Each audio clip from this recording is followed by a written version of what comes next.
ನಮಸ್ಕಾರ. ಇವತ್ತೇನು ಮಾಡ್ತಾ ಇದ್ದೀವಿ ಆಕಾಶ್?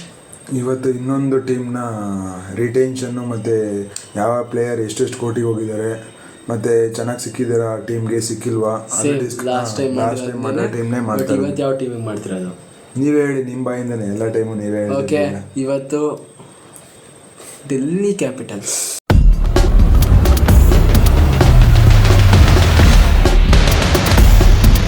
ನಮ್ಮ ಟಕ್ಲು ಅವ್ರು ಮಾಡಿದ್ದಾರೆ.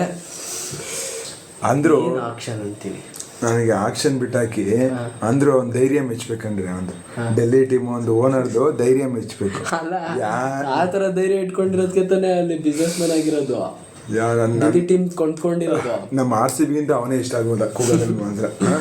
ಯಾವ ಏನ್ ಧೈರ್ಯ ಅಂತೀನಿ, ಇದೇನು ಹೋಗಿ ಬಂದ್ರೆ ಬರ್ಲಿ, ಹೋದ್ರೆ ಹೋಗ್ಲಿ, ಬಂದ್ರೆ ಬಂತು, ಹೋದ್ರೆ ಕಾಗ್ಬೇಡಿ, ಅಷ್ಟೇ ಅವ್ರದ್ದು ರೂಲ್ಸು. ಬಿಡಿ, ಅವನ್ ಬಿಟ್ಟಾಕಿ ಅವನಿಂದನೂ ಒಂದು ಅರ್ಧ ಹಾಳಾಯ್ತು, ಒಂದು ಅರ್ಧ ಚೆನ್ನಾಗಾಯ್ತು. ನೆಕ್ಸ್ಟ್ ಬರೋಣ, ಯಾರ್ಯಾರು ರಿಟೈನ್ ಆಗಿದ್ದಾರೆ ಪ್ಲೇಯರ್ಸ್. ಫಸ್ಟ್ ರಿಟೈನ್ ಹೇಳ ನಾರ್ಮಲ್ ಅಕ್ಷರ್ ಪಟೇಲ್. ಅಲ್ಲ, ಫಸ್ಟ್ ಎಷ್ಟು ಜನ ರಿಟೈನ್ ಮಾಡ್ಕೊಂಡಿದ್ದಾರೆ ಅವರು ಡೆಲ್ಲಿ ಅವರು? ಅದೇ 4 ಜನ ರಿಟೈನ್ ಮಾಡ್ಕೊಂಡಿದ್ದಾರೆ. ಅದರಲ್ಲಿ ಅಕ್ಷರ್ ಪಟೇಲ್ ಒಬ್ಬ, ಕುಲ್ದೀಪ್ ಯಾದವ್, ಕ್ರಿಸ್ಟನ್ ಸ್ಟಬ್ಸ್, ಅಭಿಷೇಕ್ ಪೋರೆಲ್. ಆಶ್ಚರ್ಯ ಏನಿಲ್ಲ, ಯಾರ್ಯಾರು. ನನಗೊಂದು ಆಶ್ಚರ್ಯ ಇದೆ, ಅಭಿಷೇಕ್ ಪೋರೆಲ್ ನ ಕರ್ಕೊಂಡ್ಬಿಟ್ಟಿದ್ದಾರಲ್ಲ. ಅಭಿಷೇಕ್ ಪೋರೆಲ್ ಒಳ್ಳೆ ಯಂಗ್ಸ್ಟರ್ ಗುರು, ಲೆಫ್ಟ್ ಹ್ಯಾಂಡ್ ಬ್ಯಾಟ್ಸ್ಮನ್. ಹೆಂಗ್ ಹೊಡಿತಾರೆ ಗೊತ್ತಾ, ಸಖತ್ತಾಗಿ ಹೊಡಿತಾರೆ. ವಿಕೆಟ್ ಕೀಪಿಂಗ್ ಬೇರೆ ಮಾಡ್ತಾರೆ, ಅದೊಂದು plus point. Plus left hand batsman ಆಗಿ ಬಿಗ್ ಹಿಟ್ಟರ್ ಅವರು, ಸಿಕ್ಸ್ ಹೊಡಿತಾರೆ. ಒಳ್ಳೆ ಪ್ಲೇಯರ್ ಅಂತ ನನ್ಗೆ ಚೆನ್ನಾಗಿ ಗೊತ್ತು ಅವ್ರು, ಬಿಡಿ. ಅವ್ರು ಒಳ್ಳೆ, ಅದಕ್ಕೆ ಒಳ್ಳೆ ರಿಟರ್ನ್ ಅಂದಿದ್ದು. ಆಮೇಲೆ ಇನ್ನೊಂದು ಅನ್ಕ್ಯಾಪ್ ಪ್ಲೇಯರ್, ಅದನ್ನ ಅಬ್ಸರ್ವ್ ಮಾಡಿ. 4 ಕೋಟಿ ಅನ್ಕ್ಯಾಪ್ ಪ್ಲೇಯರ್ ಬಾಚ್ಕೊಂಡ್ಬಿಡ್ಬೋದಲ್ಲ ಅಂತ ಪ್ಲೇಯರ್ನ. ಅಕ್ಷರ್ ಪಟೇಲ್, ಕುಲ್ದೀಪ್ ಯಾದವ್, ಸ್ಟಬ್ಸು, ಇವ್ರು ನನಗೆ ಆಶ್ಚರ್ಯ ಇಲ್ಲ, ಅವರು ಯಂಗ್ಸ್ಟರ್ ನೋಡಿ, ಇಬ್ರು ಯಂಗ್ಸ್ಟರ್ಸ್ ಮುಂದೆ ಡೆಲ್ಲಿ ಟೀಮ್ ನ ತಗೊಂಡು ಹೋಗ್ಬೇಕಾಗಿರೋರು. ಕುಲ್ದೀಪ್ ಯಾದವ್, ಅಕ್ಷರ್ ಪಟೇಲ್ ಸ್ವಲ್ಪ ಎಕ್ಸ್ಪೀರಿಯನ್ಸ್ ಇಟ್ಕೊಂಡಿದ್ದಾರೆ, ಒಳ್ಳೆ ರಿಟೈನಿಂಗ್ ನನ್ನ ಪ್ರಕಾರ ಕೋರ್ನ ಉಳಿಸ್ಕೊಂಡಿದ್ದಾರೆ. ನೆಕ್ಸ್ಟ್ ಬಂದು ಆಕ್ಷನ್ ಅಲ್ಲಿ ತಗೊಂಡಿರೋ ಪ್ಲೇಯರ್ಸ್ ಅಲ್ಲಿ ಫಸ್ಟ್ ಹೆಸರು KL ರಾಹುಲ್, 14 ಕೋಟಿ. ಅದು ನೀವು ನಿಜ ಆನೆಸ್ಟ್ ಆಗಿ ಹೇಳು, KL ರಾಹುಲ್ ಎಷ್ಟಕ್ಕೆ ಹೋಗ್ತಾನೆ ಅಂತ ಅನ್ಕೊಂಡಿದ್ದೆ ನನ್ನ ಆನೆಸ್ಟ್ ಪ್ರಕಾರ. ನಾನು ಇವ್ರನ್ನೆಲ್ಲ ಲೆಕ್ಕ ಆಗಿದ್ದ ಪ್ರಕಾರ ಶ್ರೇಯಸ್ ಅಯ್ಯರ್ ಮತ್ತೆ ರಿಷಬ್ ಪಂತ್ ಅವರೆಲ್ಲ 27-26 ಕೋಟಿ ಎಲ್ಲ ಹೋಗೋದಿಲ್ಲ. ನಾನು ಇವನೊಂದು 20-21 ಕೋಟಿಗೆ ಸೇಮ್ ಡಿಟ್ಟೋ 20 ಕೋಟಿಗೆ ಹೋಗ್ತಾನೆ ಅಂತ ನಾನು ಅನ್ಕೊಂಡಿದ್ದೆ. ಆದ್ರೆ 14 ಕೋಟಿಗೆ ಹೋಗಿರೋದು. ಅದು ಯಾರಿಗೆ? ಡೆಲ್ಲಿ ಅವ್ರಿಗೆ. ನೋಡಿ, ಯಾರು ಧೈರ್ಯ ಪಟ್ಟಿ ಸುಮ್ಮನೆ ಕೂಗ್ತಾನೋ ಅವನಿಗೆ ಈಸಿಯಾಗಿ KL ರಾಹುಲ್ ಸಿಕ್ಕದ. ಆಮೇಲೆ ಇದು ಹಂಗೆ ಆಯ್ತು, ನಮ್ಮವರು 10 ಲಕ್ಷ ತನಕ ಏನಕ್ಕೆ ಹೋಗಿದ್ರು, ಆಮೇಲೆ ಬಿಟ್ಬಿಟ್ರು. ಕೂಗ್ಬೋದಾಯ್ತು. 14 ಲಕ್ಷ ಅಂದ್ರೆ ನಮ್ಮ RCB ಅವ್ರು ತಗೋಬೇಕಾಯ್ತು. ಎಲ್ಲಾದ್ರೂ ಆಡಿಸ್ಬೋದು KL ರಾಹುಲ್, ಓಪನಿಂಗ್ ಆದ್ರೂ ಆಡಿಸ್ಕೊ. ಮುಂದೆ ಕ್ಯಾಪ್ಟನ್ ಸಿಕ್ದಂಗೂ ಆಗುತ್ತೆ, ಒಳ್ಳೆ ಕ್ಯಾಪ್ಟನ್ಶಿಪ್ ಆಡಿಸ್ಕೊಳ್ಳಿ. 5th ಡೌನ್ ಅಲ್ಲಿ ಬಂದು ಚಚ್ತಾರೆ, ವಿಕೆಟ್ ಕೀಪರ್ ಎಲ್ಲ ಇವರು. ಎಕ್ಸ್ಪೀರಿಯನ್ಸ್ ಏನು ಹೊಸಿ ಇದೆಯಾ? ಆದ್ರೂ ನನಗೆ ಬೇಜಾರಾಗಿದ್ದು 14 ಕೋಟಿ ಅವ್ರಿಗೇನು ಬರ್ತಿಲ್ಲ, ಇನ್ನೂ ಜಾಸ್ತಿಗೆ ಹೋಗ್ಬೇಕಾಯ್ತು. 14 ಇನ್ನೊಂದು 5-6 ಕೋಟಿ ಕಮ್ಮಿ ಕಾಸು ತಗೊಂಡಿರೋರು ಜಾಸ್ತಿ ಪರ್ಫಾರ್ಮೆನ್ಸ್ ಮಾಡ್ತಾರೆ. ನೆಕ್ಸ್ಟ್ ಕೋಲ್ಕತ್ತಾ ಕಡೆ ಹೋಸದಿ 24 ಕೋಟಿ. ಈಗ ಅದ್ರಲ್ಲಿ ಅರ್ಧನೂ ಇಲ್ಲ, 11 ಕೋಟಿ 75 ಲಕ್ಷ. ಇದರಿಂದ ಏನ್ ಅರ್ಥ ಆಗ್ತಾ ಇದೆ ಅಂದ್ರೆ, ಪರ್ಫಾರ್ಮೆನ್ಸ್ ಇಲ್ಲ ಅಂದ್ರೆ ಮನುಷ್ಯನನ್ನು ಏರ್ಲೂಬಹುದು, ಇಳಿಸ್ಲೂಬಹುದು. ಅವ್ನ ಪರ್ಫಾರ್ಮೆನ್ಸ್ ಇಂದ ಹಿಂಗ್ ಎಲ್ಲ ವ್ಯಾಲ್ಯೂ ಎಲ್ಲ ಚೆಕ್ ಆಗುತ್ತೆ. ಒಂದೀಗ ನೋಡಿ, 24 ಕೋಟಿ ಅವನು 11 ಕೋಟಿಗೆ ಬಂದ. ಆದ್ರೆ ಈಗ ನೋಡು, ಕಮ್ಮಿ ಕಾಸು ಕೊಟ್ಟಿರ್ತಾನೆ, ಒಳ್ಳೆ ಪರ್ಫಾರ್ಮೆನ್ಸ್ ಕೊಡ್ತಾನೆ. ನೋಡ್ಕೊ, ಹೋಸತಿ 10 ವಿಕೆಟ್ಸ್ ಅಷ್ಟೇ, 10 to 13 ಇಲ್ಲ ಪರ್ಫಾರ್ಮೆನ್ಸ್ ಬರೀ ಒಂದು ಪ್ಲೇ ಆಫ್ಸ್ ಅಲ್ಲಿ 2 ಮ್ಯಾಚ್ ಆಡ್ದ. ನೆಕ್ಸ್ಟ್ ಇವ್ರ ಬಗ್ಗೆ ಮಾತಾಡ್ಬೇಕಂದ್ರೆ, ಒಳ್ಳೆ ಯಂಗ್ಸ್ಟರ್ಸ್ ಓಪನಿಂಗ್ ಅಲ್ಲಿ ಬಂದು ಹೋಸತಿ ರುಬ್ಬಾಕ್ಬಿಟ್ರಲ್ಲ. ಸ್ಟಾರ್ಟಿಂಗ್ ಪರ್ಫಾರ್ಮೆನ್ಸ್ ಏನ್ ಮಾಡ್ಲಿಲ್ಲ. ಸಖತ್ ಪ್ಲೇಯರ್ ಅವನ್ ಮಾತ್ರ. ಸ್ಟಾರ್ಟಿಂಗ್ ಏನ್ ಕೊಡ್ಲಿಲ್ಲ. ನಾನು ಸ್ಟಾರ್ಟಿಂಗ್ ಏನಪ್ಪ ಪ್ಲೇಯರ್ ಹಿಂಗೆ ಅನ್ಕೊಂಡಿದ್ದೆ. ಆಶ್ಚರ್ಯ ಏನಾಗಿದೆ ಅಂದ್ರೆ, ಇವರು ಡೆಲ್ಲಿ ಟೀಮೇ ರಿಟರ್ನೇ ಮಾಡ್ಕೊಂಬೋಯ್ತು. ರಿಟರ್ನೇ ಮಾಡ್ಕೊಂಡಿಲ್ಲ ಅಂತ ನನ್ಗಿದು. ಸದ್ಯ ಹಾಕೊಂಡ್ರಲ್ಲ 9 crores ಸಿಕ್ಕಿದ್ದಾರೆ, ಒಳ್ಳೆ ಪ್ರೈಸ್ಗೆ ಸಿಕ್ಕಿದ್ದಾರೆ. ಯಂಗ್ಸ್ಟರ್ ಏನ್ ಚಚ್ತಾರೆ, ಒಳ್ಳೆ ಸ್ಟ್ರೈಕ್ ರೇಟ್ ಅಲ್ಲಿ ಆಡೋ ಮನುಷ್ಯ ಅವನು. ಅವ್ನ್ ಬಿಡಿ, ಅವನ ಬಗ್ಗೆ ಮಾತಾಡೋದು. ಅವ್ನ ಇದೇನಿಲ್ಲ, ಅವ್ನು ಒಂದೇ ರೂಲ್ಸ್ ಇರೋದು, ಇಲ್ಲ ಹೊಡಿಬೇಕು ಹೋಗ್ಬೇಕು ಅಷ್ಟೇ. ಕನ್ಸಿಸ್ಟೆನ್ಸಿ ಹೊಡಿತಾರೆ, ಅದು ಇಂಪಾರ್ಟೆಂಟ್ ಅಲ್ವಾ? ಕನ್ಸಿಸ್ಟೆಂಟ್ ಆಗಿ ಒಬ್ಬ ಪ್ಲೇಯರ್ ಈಗ 40-50 ಬಂದ್ರೆ ಅಂದ್ರೆ ಒಂದು 80-90 ತಗರ ಹೋಗ್ತಾರೆ. 50 ಅಂತೂ ಪಕ್ಕ ಒಂದೊಂದು ಮ್ಯಾಚ್ ಅಲ್ಲಿ ಪಕ್ಕ ಹೊಡಿತಾರೆ. ನೆಕ್ಸ್ಟ್ ಇಂಗ್ಲೆಂಡ್ ನ ಇದೇ ತರ ಇನ್ನೊಬ್ಬ ಯಂಗ್ಸ್ಟರ್ ಹ್ಯಾರಿ ಬ್ರೂಕ್, ಅವರು ಯಂಗ್ಸ್ಟರ್ ಎಕ್ಸ್ಪೀರಿಯನ್ಸ್ ಅವರು ಒಂಥರ ಈಗ ಹಿಂಗೆ ಗಿಲ್ ತರ, ಗಿಲ್ ರೇಂಜ್ ತರ. ಹ್ಯಾರಿ ಬ್ರೂಕ್ ಅವರು 6 ಕೋಟಿ 25 ಲಕ್ಷ ಹೋದ್ಸಲಿ ಒಂದು 14 ಕೋಟಿ ಎಷ್ಟೋ ಕೊಟ್ಟು ತಗೊಂಡಿದ್ದಾರೆ. ಬಟ್ ಲಾಸ್ಟ್ ಟೈಮ್ ಅಂತ ಪರ್ಫಾರ್ಮೆನ್ಸ್ ಬಂದಿಲ್ಲ, ತುಂಬಾ ಓವರ್ ಎಕ್ಸ್ಪೆಕ್ಟೇಷನ್ಸ್ ಇತ್ತು, ಬಟ್ ರೀಚ್ ಆಗ್ಲಿಲ್ಲ. ಈ ಟೈಮ್ 6 ಕೋಟಿ, ಅದಕ್ಕೆ ಅವರು ಪ್ರೈಸ್ ನೋಡಿ 6 ಕೋಟಿ ಕೊಟ್ಟಿದ್ದಾರೆ. ಆಲ್ರೆಡಿ 200 ಚಚ್ಚಾಕವ್ರೆ ಇಂಗ್ಲೆಂಡ್ ಕಡೆ. ಈಗ ಅವ್ರ ಆಟ ಶುರು ಮಾಡಿರೋದು ನೋಡ್ಬೇಕು ಅವ್ರ ಆಟ. ಅಂದ್ರೂ ನನಗೆ ಇನ್ನೊಂದು ಆಶ್ಚರ್ಯ ಏನು ಅಂದ್ರೆ, ನಮ್ಮ ಕನ್ನಡಿಗನ್ ಕರ್ಕೊಂಡಿದಾರಲ್ಲ, ಅದೊಂದು ನನಗೆ ಖುಷಿ ಇದೆ. ಕರುಣ್ ನಾಯರ್ ಅವರು ಅನ್ಸೋಲ್ಡ್ ಆಗಿದ್ರು, ತಿರ್ಗಾ ರಿಟೈನ್ ಮಾಡಿದಾರೆ ಅಂದ್ರೆ ಗುಡ್ ಚಾಯ್ಸ್ ತಗೊಂಡಿದ್ದಾರೆ. ಆದ್ರೆ ಅವ್ರು ನನ್ಗಿನ್ನೂ ಡೌಟ್ ಆಗ್ತದೆ, ಆಡಿಸ್ತಾರೋ ಅಂತ ಡೌಟ್ ಇದೆ. ಅವ್ರ ಪರ್ಫಾರ್ಮೆನ್ಸ್ ಏನಾರು ನೆಟ್ಸ್ ಅಲ್ಲಿ ಚೆನ್ನಾಗಿ ಕಂಡು ಬಂದ್ರೆ ಮೋಸ್ಟ್ಲಿ ಆಡಿಸ್ಬಹುದು, ಆಡ್ತಾರೆ. ಅವ್ರು 300 ಎಲ್ಲ ಹೊಡೆದಿದ್ದಾರೆ ಟೆಸ್ಟ್ ಅಲ್ಲಿ. ಎಂತ ಪ್ಲೇಯರ್ ನಮ್ಮ ಕನ್ನಡ. ನೆಕ್ಸ್ಟ್ ಬರೋದು ಓಸಿದ್ದಿನ ಪಂಜಾಬಿನ ಹುಲಿ 3,80,00,000 ಆಗಿದಾರಲ್ಲ, ಯಾರು? ಸಕ್ಕದ ಗಾಡಿ ಅಶುತೋಷ್ ಶರ್ಮಾ. ನಮ್ಮ RCB ಟ್ರೈ ಮಾಡ್ಬೋಯ್ತು. 3,80,00,000 ಒಳ್ಳೆ ಪ್ಲೇಯರ್ ಅವರೆಲ್ಲ. ಒಂದಿನ ಫಿನಿಶಿಂಗ್ ಹೆಲ್ಪ್ ಮಾಡ್ತಾರೆ, ಆರಾಮಾಗಿ ಮಾಡೋದು. 6th 7th ಅಲ್ಲಿ ಆಡಿಸ್ಬೋದಾಯ್ತು ಅವ್ರನ್ನ. ಹೌದು, ಒಂದ್ಸಲಿ ಕೂಗಿದ್ರು, ಆಮೇಲೆ ನಿಲ್ಸ್ಬಿಟ್ರಪ್ಪ. ಎಷ್ಟು ಪ್ರೈಸ್ ಅಶುತೋಷ್ ಶರ್ಮಾಗೆ ಹಾಕಿದ್ರು, ಎಷ್ಟು ಪ್ರೈಸ್ ಬೇಕಿತ್ತು ಅವ್ರಿಗೆ ನಮ್ಮಂದ್ರು. ಶಶಾಂಕ್ ಸಿಂಗ್ ಇವರು ಹೋಸ್ರಿ ಸಕ್ಕದಾಗಿ ಮೋಡಿ ಮಾಡಿದಾರೆ ಮಾತ್ರ. ಶಶಾಂಕ್ ಸಿಂಗ್ ಅವರು ಆ ಕಡೆ ಹೋಗ್ಬಿಟ್ಟು ಪಂಜಾಬ್ ಕಡೆ ಹೋಗ್ಬಿಟ್ಟು. ಹೌದು, ಅಶುತೋಷ್ ಶರ್ಮಾ ಈ ಸರಿ ನನಗೆ ಪ್ರಕಾರ ಒಳ್ಳೆ ಫಾರ್ಮ್ ಅಲ್ಲಿ ಅವ್ರೆ. ಬಾಗ್ತಾರೆ ಡೆಲ್ಲಿ ಕ್ಯಾಪಿಟಲ್ಸ್ ಜೊತೆಗೆ ಒಂದು ಒಳ್ಳೆ ಬಲ. ನೀವು ಬ್ಯಾಟಿಂಗ್ ಹೇಳ್ತಿದ್ರೆ ಆ ಕಡೆ ಒಬ್ಬ ಬೌಲರ್ ಟಿ ನಟರಾಜನ್, 10,75,00,000 ಈ ಸೀಸನ್ ಆಕ್ಷನ್ ಅಲ್ಲಿ ನಾನು ನೋಡಿರೋದ್ರಂಗೆ.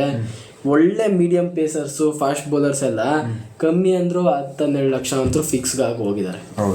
10-12 ಲಕ್ಷ ಅಂತೂ ಫಿಕ್ಸ್ ಆಗಿ ಹೋಗಿದ್ದಾರೆ. ಬೌಲರ್ ಅಂದ್ರೆ ಫಾಸ್ಟ್ ಬೌಲರ್ ನೋಡಿ, ಸಿರಾಜ್ 12 ಲಕ್ಷಕ್ಕೆ ನೋಡಿ.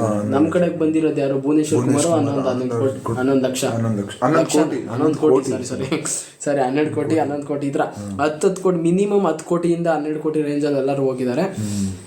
ಟಿ ನಟರಾಜನ್ ಒಳ್ಳೆ ಆರ್ಕರ್ ಎಸಿತಾರೆ, left hand bowler, medium pacer, ಒಳ್ಳೆ ಇನ್ 11 ಅನ್ಕೊಂತೀನಿ. ಒಳ್ಳೆ ಪ್ಲೇಯರ್ ಸ್ಟ್ರೇಟ್ ಅವೇ ಇಂದ 11. ಮೋಹಿತ್ ಶರ್ಮಾ 2,20,00,000. ಯಾಕೆ ನಮ್ಮ RCB ಅವ್ರು ಇವ್ರನ್ನೆಲ್ಲ ತೊಗೊಳಲ್ಲ? ಎಕ್ಸ್ಪೀರಿಯನ್ಸ್ ಎಷ್ಟು ಓಡ್ತಾರೆ. ಮೋಹಿತ್ ಶರ್ಮಾ ಆಗ್ಲಿ, ಮುಖೇಶ್ ಕುಮಾರ್ ಬಿಟ್ಟಾಕಿ ಟೆಕ್ನಿಕಲ್ ಬೌಲರ್ ಇವ್ರೇನ್ ತಗೊಂಡ್ಬಂದು ಫಾಸ್ಟ್ ಆಗಿ ಎಸ್ತಿ ಅವ್ರ ಸ್ಟೈಲ್ ಚೆನ್ನಾಗಿದೆ. ನಕ್ಕಲ್ ಬಾಲ್ ಕಿಂಗ್ ಅಂತ ಅನ್ಕೊಬಹುದು. ನಕ್ಕಲ್ ಬಾಲ್ ಅಷ್ಟು ಚೆನ್ನಾಗಿ ಬಿಡ್ತಾರೆ. ಆದ್ರೆ ಹೋದ್ಸತಿ ಗುಜರಾತ್ ಕಡೆ ಸ್ಟಾರ್ಟಿಂಗ್ ಒಂದು 6 to 7 ಮ್ಯಾಚ್ ಸಾಕಾಗಿ ಮಾಡಿದ್ರು. ಮತ್ತೆ 3 for all ಎಲ್ಲ ಸಾಕಾಗಿ. ನೀವು ನೋಡಿ 14 ಮ್ಯಾಚ್ ಅಲ್ಲಿ 14 ಪರ್ಫಾರ್ಮೆನ್ಸ್ ಕೊಡ್ಬೇಕಂತ ಏನಿಲ್ಲ. 14ರಲ್ಲಿ 7 ಮ್ಯಾಚ್ ಆಡೋ ಪ್ಲೇಯರ್ಸ್ ಸಾಕು ನಮ್ಗೆ. 14ರಲ್ಲಿ 7 ಮ್ಯಾಚ್ ಆಡೋ ಪ್ಲೇಯರ್ಸ್ ಇದ್ರೆ ಸಾಕು, ಆರಾಮಾಗಿ ಒಂದು ಟೀಮ್ ಹೋಗುತ್ತೆ ಕಪ್ ಹೊಡೆಯೋಕೆ. ಇವರು ಅವ್ರು ಸಮೀರ್ ರಿಜ್ವಿ ಅಂತ last time Chennai super Kings 8 ಕೋಟಿ ಕೊಟ್ಟು ತಗೊಂಡಿದ್ರು ಅವ್ರನ್ನ. ಅವರು ಫಸ್ಟ್ ಟೈಮ್ IPL ಆಡಕ್ಕೆ ಬಂದಾಗ 8 ಕೋಟಿ ಕೊಟ್ಟು ತಗೊಂಡಿದ್ರು. 1-2 ಸಾರಿ ಆಡಿದ್ದಾರೆ ಅಷ್ಟೇ. ಅವರು ಜಾಸ್ತಿ ಮ್ಯಾಚಸ್ ಆಡಿಲ್ಲ. ಪರ್ಫಾರ್ಮೆನ್ಸ್ ಏನಂತ ಕಂಡು ಬಂದಿಲ್ಲ. ಅವರು ಜಾಸ್ತಿ ಬ್ಯಾಟ್ಸ್ಮನ್ ಬಂದು ರುಬ್ಬ ಬ್ಯಾಟ್ಸ್ಮನ್, ಫಿನಿಶರ್ ತರ ನೋಡ್ಬೇಕು. ಈ ಸೀಸನ್ 95 lakhs ಹೋಗಿದ್ದಾರೆ, ನಿಯರ್ ಬೈ 1 crore. ನೋಡ್ಬೇಕು ಅವ್ರ ಪರ್ಫಾರ್ಮೆನ್ಸ್. ಇಂದ ನಾವು ಅಷ್ಟು ಮಾತ್ರ ಕಮೆಂಟ್ ಮಾಡಕ್ಕಾಗಲ್ಲ, ನಮ್ಗೇನು ಅಷ್ಟು ಗೊತ್ತಿರಲ್ಲ. ಅವರು ಯಂಗ್ಸ್ಟರ್ ಅಲ್ವಾ. ನೆಕ್ಸ್ಟ್ ಮುಖೇಶ್ ಕುಮಾರ್ ಅದ್ಭುತ ಬೌಲರ್. ಹೌದಾ? ಇಂಡಿಯಾ ಟೀಮ್ ನೋಡಿ ಇವಾಗ ಮುಖೇಶ್ ಕುಮಾರ್, ಮೋಹಿತ್ ಶರ್ಮಾ ಒಳ್ಳೆ solid bowling attack. Indian bowling attack, Indian bowling attack complete ಇದೆ. ಅದ್ಭುತವಾಗಿ ಕಾಣಿಸ್ತದೆ. ನೆಕ್ಸ್ಟ್ ನಮ್ಮ RCB ಹುಲಿ ಕಳಿಸ್ಕೊಟ್ಟಿದ್ದೀವಿ. 2 ಕೋಟಿಗೆ ಹೋಗಿದ್ದಾರೆ. ಫ್ಯಾಫ್ ಡು ಪ್ಲೆಸಿಸ್ಗೆ ಅವ್ರಿಗೆ ಪ್ರೈಸೇ ಕೊಡೋಕ್ಕೆ ನಮ್ಗೆ ಗೊತ್ತಾಗಲ್ಲ ನನಗನ್ಸ್ದಂಗೆ. ಅವ್ರು 2 ಕೋಟಿ ಬ್ಯಾಟ್ಸ್ಮನ್ ಅಂತೂ ಅಲ್ವೇ ಅಲ್ಲ. ಎಂತ ಮ್ಯಾಚ್ ಆದ್ರೂ ಹೊಡಿತಾರೆ, ಎಂತ ಸೀಸನ್ ಆದ್ರೂ ಹೊಡಿತಾರೆ. ಏಜ್ ಆಗ್ತಾ ಎಲ್ಲರೂ ಕಮ್ಮಿ ಪರ್ಫಾರ್ಮೆನ್ಸ್ ಮಾಡ್ಕೊಂಡು ಹೋದ್ರೆ ಇವರು ಏಜ್ ಆಗ್ತಾ ಜಾಸ್ತಿ ಪರ್ಫಾರ್ಮೆನ್ಸ್ ಕೊಡ್ತಾರೆ. ಆತರ ಹೇಳ್ತಾ ಇದ್ದೀನಿ ನಾನು ಅನ್ಕೊಂಡಿದ್ದ ಪ್ರಕಾರ. ಅದು ಒಂದು ಪಾಯಿಂಟ್ ಇದೆ. ಏಜ್ ಆಗ್ತಿದ್ದಂಗೆನೆ ಎಷ್ಟೊಂದ್ ಜನ ಬೇರೆಯವ್ರಿಗೆ ಎಷ್ಟು ಜಾಸ್ತಿ ಈ ವರ್ಷ ಇವ್ರನ್ನ ನಂಬ್ಕೊಳಕ್ ಆಗಲ್ಲ. ಇನ್ನು 1 ವರ್ಷ ಯಾರು ಎಕ್ಸ್ಪೀರಿಯನ್ಸ್ ನೋಡ್ತಾ ಇಲ್ಲ. ಈಗ ಒಬ್ಬೊಬ್ರೆಲ್ಲ ಅಂದ್ರೆ ಇನ್ನ 1 ವರ್ಷ 2 ವರ್ಷ ಅಷ್ಟೇ ಅಲ್ವಾ ಅವ್ರದ್ದು ಏನೇ ಇದ್ರು, ಅದಕ್ಕೆ ಕಂಟಿನ್ಯೂಯೇಷನ್ ಇರಬೇಕು ಅನ್ನೋ ತರ ಪ್ಲೇಯರ್ನ ನೋಡಿದ್ರು. ಬ್ಯಾಕಪ್ ಬ್ಯಾಟ್ಸ್ಮನ್ ತರ ಇಟ್ಕೊಂತಿದ್ದಾರೆ, ಹೌದು, ಮೇನ್ ಬ್ಯಾಟ್ಸ್ಮನ್ ಅನ್ನೋದಕ್ಕಿಂತ. ಬಟ್ ಒಳ್ಳೆ ಪ್ಲೇಯರ್ ಮಾತ್ರ. ಅವ್ರನ್ನ ಆಡ್ಸೋ ಚಾನ್ಸಸ್ ಇದೆ ಡೆಲ್ಲಿ ಕಡೆ. ಆಡಿಸ್ತಾರೆ ಅನ್ಸುತ್ತೆ ಮೋಸ್ಟ್ಲಿ. ಬೇರೆ ಜೇಸರ್ ಮೆಗ್ಗರ್ಗ್ ಇದಾರಲ್ಲಪ್ಪ, ನೋಡ್ಬೇಕು. ಇನ್ನೆಲ್ಲ ನಾರ್ಮಲ್ ಇವ್ರು ಅನ್ಕ್ಯಾಪ್ ಪ್ಲೇಯರ್ಸ್. ನಮ್ಗೇನು ಅಷ್ಟು ಗೊತ್ತಿಲ್ಲ ಕಮೆಂಟ್ ಮಾರ್ಕಂಡೆ ಯಾರು ಅಷ್ಟು ನಮಗೂ ಗೊತ್ತಿಲ್ಲ. ಮಾಧವ್ ತಿವಾರಿ, ಚಮೀರಾ ಇದಾರೆ, ದುಷ್ಮಂತ ಚಮೀರಾ ಒಳ್ಳೆ ಬೌಲರ್, ಒಳ್ಳೆ ಶ್ರೀಲಂಕನ್ ಬೌಲರ್. ಬೌಲಿಂಗ್ ಅಟ್ಯಾಕ್ ಹಾಕ್ಸ್ಕೊಬಹುದು ಅವ್ರ ಹತ್ರ ಬೌಲಿಂಗ್. ಸುಮಾರಾಗಿದೆ ಟೀಮು. ಈಗ ನಮ್ಮ ಕಡೆಯಿಂದ ಫ್ಯಾನ್ಸ್ 11 ಕೊಡ್ತೀವಿ. ನಮ್ಮ ಪ್ರಕಾರ first opening KL Rahul, Fraser McGurk, ಆಮೇಲೆ 1 ಡೌನ್ ಹ್ಯಾರಿ ಬ್ರೂಕ್ ಇದ್ದಾರೆ, ನೆಕ್ಸ್ಟು ಟ್ರಿಸ್ಟನ್ ಸ್ಟಬ್ಸ್ ಇದ್ದಾರೆ, ಆಮೇಲೆ ಅಭಿಷೇಕ್ ಪೋರೆಲ್, ಅಶುತೋಷ್ ಶರ್ಮಾ, ಅಕ್ಷರ್ ಪಟೇಲ್. ಡೀಪ್ ಇಲ್ಲ ಹೇಳ್ಬೇಕಂದ್ರೆ ಬ್ಯಾಟಿಂಗು.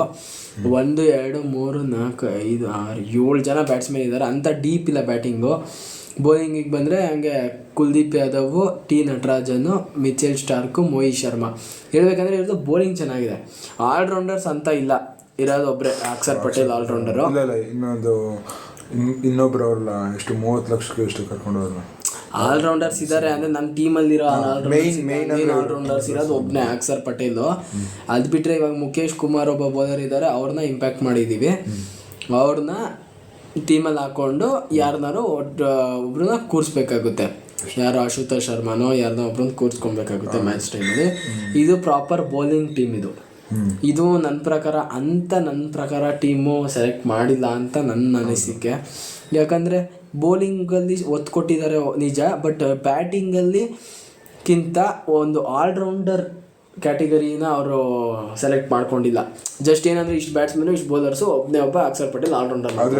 T20 ಹೊಡಿಬೇಕು ಅಂದರೆ ನಿಂಗೆ ಬೇಕಾಗಿರೋದು ಆಲ್ರೌಂಡರ್ಸ್. ಅಲ್ಲ, ಓಸದಿ ನೋಡಿದ್ರಲ್ಲ, ಅದು ಓಸದಿ ಬೌಲರ್ಸ್ಗಿಂತ ಬ್ಯಾಟ್ಸ್ಮನ್ಗಳೇ ಮಿಂಚಿದ್ ಜಾಸ್ತಿ.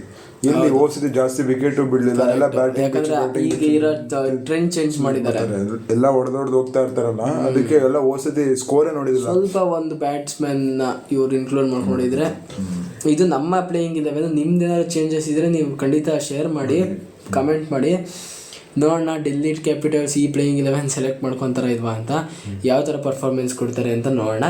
ಡೆಲ್ಲಿ ಕ್ಯಾಪಿಟಲ್ಸ್ ನಿಮ್ಮ ಪ್ರಕಾರ ಪ್ಲೇ ಆಫ್ಸ್ ರೀಚ್ ಆಗ್ತಾರಾ, ಇಲ್ಲಾಂದರೆ ಟೇಬಲಲ್ಲಿ ಎಷ್ಟನೇ ಪೊಸಿಷನ್ ಬರ್ಬೋದು? ನನ್ನ ಪ್ರಕಾರ ಒಟ್ಟು 10 ಟೀಮ್ ಇದೆ, ಎಷ್ಟನೇ ಪೊಸಿಷನ್ ಬರ್ಬೋದು? 5 to 6, ಇಲ್ಲ ಫಿಕ್ಸ್ ಅಂದರೆ 6th ಪ್ಲೇಸ್ ಬರ್ಬೋದು ಅಂತ ಪ್ರಿಡಿಕ್ಷನ್ ಕೊಟ್ಟಿದ್ದಾರೆ. ಹಳೆ ಟೀಮ್ಸ್ ಪ್ರಿಡಿಕ್ಷನ್ ಕೊಡೋದು ಮರ್ತೋಗಿತ್ತಲ್ಲ, RCB ಯಾವ ಪೊಸಿಷನ್ಗೆ ಬರ್ಬೋದು? RCB first position. ನಾವು ಯಾವತ್ತಿದ್ರು ಫಸ್ಟ್ ಪ್ರಿಫರೆನ್ಸೇ ಕೊಡೋದು. RCB ಏನೇ ಆಗಲಿ, ಸೋಲಿ ಗೆಲ್ಲಿ ಫಸ್ಟ್ ಪ್ರಿಫರೆನ್ಸೇ ಕೊಡೋದು. ಹಂಗಂತ್ಯ? ಬೆಂಗಳೂರಾಗಿ ಅಷ್ಟು ಮಾಡೋದು ಬೇಡ. ಚೆನ್ನೈ ಲಾಸ್ಟ್ ಅಂದ್ಬಿಡು, ಇನ್ನೇನು ಬೆಂಗಳೂರಾಗ ಒಂದು ಇದೊಂದು ಮುಗಿಸ್ಬಿಡು ಲಾಸ್ಟ್ ಅಂತ ಹೇಳೋದ. ಫೈಟ್ ಕೊಡುತ್ತೆ 4th ಪೊಸಿಷನ್ಗೆಲ್ಲ ಬಂದೆ. 4th position. ನನ್ನ ಪ್ರಕಾರ RCB ಟಾಪ್ 4ಅಲ್ಲಿ ಒಂದು, ನನ್ನ ಪ್ರಕಾರ 2nd ಪೊಸಿಷನ್ ಅನಿಸುತ್ತೆ. ಇವರು ಯಾರಪ್ಪ, ಚೆನ್ನೈ ಬಂದ್ಬಿಟ್ಟು 5th ಪೊಸಿಷನ್, ಅವ್ರು ಕ್ವಾಲಿಫೈ ಆಗಲ್ಲ ಅಂತ ನನ್ನ ಪ್ರಕಾರ. 5th. ಡೆಲ್ಲಿ ಬಂದ್ಬಿಟ್ಟು 6th or 7th ಬರ್ಬೋದು. 6th ಬರ್ಬೋದು ಅನ್ಸುತ್ತೆ ನನಗೂ. 6th ಅಲ್ಲ 7th ಇಟ್ಕೊಳ್ಳಿ. ಟೀಮ್ ಯಾವುದು ಇಲ್ಲ ಈ ಸತಿ. ಫಾರಿನ್ ಪ್ಲೇಯರ್ಸ್ ಸಾಕು, ಇನ್ನೊಂದು ಸ್ವಲ್ಪ ಹೊಡೆಯೋ ಬ್ಯಾಟ್ಸ್ಮನ್ ಇಂಡಿಯನ್ ಪ್ಲೇಯರ್ಸ್ನ ಕರ್ಕೊಂಡು ಹಾಕೊಂಡಿದ್ದಾರೆ. ಪ್ಲೇ ಆಡ್ಬೇಕಲ್ಲ, ಆಡಿದ್ರೆ ಒಂದ್ ಕಡೆ ನೋಡಿದ್ರೆ ಹಿಂಗೆ ಆಗ್ಬೇಕು ನನ್ನ ಮಕ್ಳಿಗೆ. ಆ ಓನರ್ ನೀಟಾಗಿ ನನ್ನ ಮಗ ಆಡ್ಲಿ. ಬಟ್ ಆಕ್ಷನ್ ಮಾತ್ರ KL ರಾಹುಲ್ನ ತಗೊಂಡಿದ್ದಾಗ್ಲಿ, ಬೇರೆಯವ್ರಿಗೆ ಕಾಸು ಜಾಸ್ತಿ ಮಾಡಿಸಿದ, ಇದೇ ಮಾಡ್ದ, ಬೇರೆಯವ್ರಿಗೆ ಗುಂಡಿ ತೋಡ್ಕೊಂಡವ್ದೆ. ಸರಿ ಆಯ್ತು, ಇಷ್ಟೊತ್ತು ಕೇಳಿಸ್ಕೊಂಡಿದ್ದಕ್ಕೆ ತುಂಬ ಥ್ಯಾಂಕ್ಸ್. ನಮ್ಮ ಚಾನಲ್ನ ಸಬ್ಸ್ಕ್ರೈಬ್, ಶೇರ್, ಲೈಕ್ ಮತ್ತೆ ಬೆಲ್ ಐಕನ್ ಮೇಲೆ ಕ್ಲಿಕ್ ಮಾಡೋದನ್ನ ಮರಿಬೇಡಿ. ಶುಭರಾತ್ರಿ.